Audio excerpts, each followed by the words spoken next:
ricordate Daniele della Bifer? Mi ha dato un'altra idea.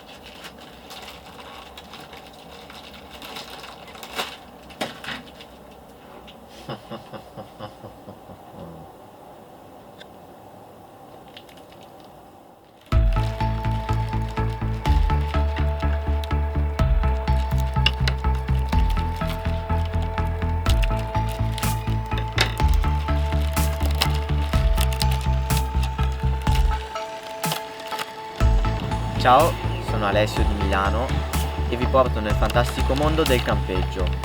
Anche se faccio lo spiritoso, il contenuto del video è serio e vediamo se riusciremo a far amare a tutti il campeggio.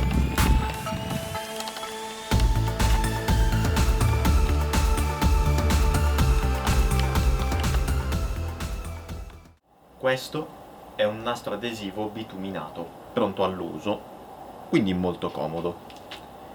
Io devo impermeabilizzare il tetto della roulotte e non so se usare questo oppure questo. Ve lo ricordate? Se volete potete andare a vedere i video precedenti. È fatto in tessuto non tessuto e bisogna passargli il bitume prima sotto e poi sopra. Non so quale utilizzare appunto, quindi in primavera scoprirò quale dei due troverò più comodo. È una decisione difficile anche perché hanno delle misure diverse. Quindi vedremo in primavera. Al prossimo video. Ciao!